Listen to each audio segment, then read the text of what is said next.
ভারত নিজের অজান্তেই যেন নতুন জীবন ফিরিয়ে দিল পাকিস্তানের সেনাবাহিনীকে। কিভাবে ঘটল এই অদ্ভুত ঘটনা, জানতে শুনুন পুরো গল্পটা। 2023 সালের 9 মে পাকিস্তানের সেনাবাহিনীর ইতিহাসে ঘটে এক নজিরবিহীন ঘটনা। ইমরান খানের গ্রেফতার ঘিরে উত্তাল হয়ে ওঠে জনতা। লাহোরে জেনারেলের বাড়িতে আগুন, রাওয়ালপিন্ডিতে সেনা সদর দপ্তরে হামলা, সব মিলিয়ে জনগণের ক্ষোভ যেন বিস্ফোরণ ঘটে সেনাবাহিনীর বিরুদ্ধে। সামরিক আধিপত্যের বিরুদ্ধে এমন প্রতিবাদ পাকিস্তানে আগে কখনো দেখা যায়নি। কিন্তু 2025 সালের মে মাসে হঠাৎই পাল্টে যায় সবকিছু। ভারতের পেহেলগামে সন্ত্রাসী হামলায় 26 জন নিহত হওয়ার পর ভারত পাকিস্তানের ওপর চালায় পাল্টা ক্ষেপণাস্ত্র ও ড্রোন হামলা। পাকিস্তানের ভূখণ্ডে আঘাত হানে যুদ্ধাস্ত্র, নিহত হয় 51 জন, যাদের মধ্যে 11 জন সেনা সদস্য। তারপর 3 দিন দুই দেশের মধ্যে চলে তীব্র সংঘর্ষ, যা 1971 সালের যুদ্ধের পর সর্ববৃহৎ। এই যুদ্ধ পরিস্থিতি উল্টে দেয় পাকিস্তানের অভ্যন্তরীণ চিত্র।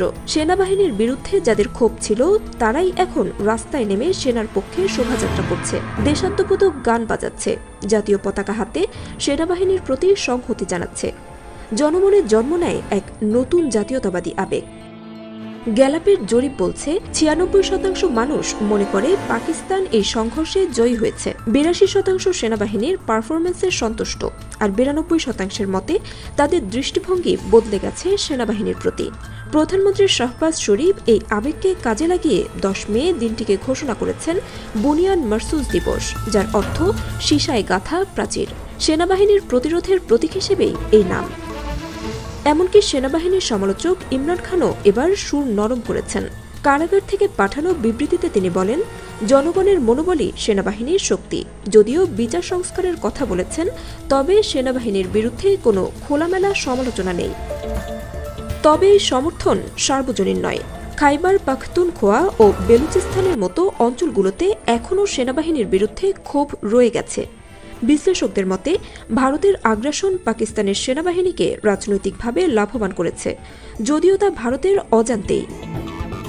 সবশেষে প্রশ্ন থেকেই যায়, এই সমর্থন কি দীর্ঘস্থায়ী হবে? উত্তর নির্ভর করছে ভারতের পরবর্তী পদক্ষেপ, ইমরান খানের দল পিটিআই-এর আন্দোলনের গতি, আর সবচেয়ে বড় বিষয় পাকিস্তানের অর্থনৈতিক সংকট মোকাবিলার উপর। একটি বিষয় এখন নিশ্চিত, ভারতের হামলা শুধু সীমান্তে ক্ষেপণাস্ত্র পাঠায়নি, বরং পাকিস্তান সেনাবাহিনীর জন্য খুলে দিয়েছে এক নতুন রাজনৈতিক পথ। আজকের পাকিস্তানে সবার অলক্ষ্যে শত্রু ভারতেই যেন হয়ে উঠেছে সেনাবাহিনীর সবচেয়ে বড় সহায়ক শক্তি।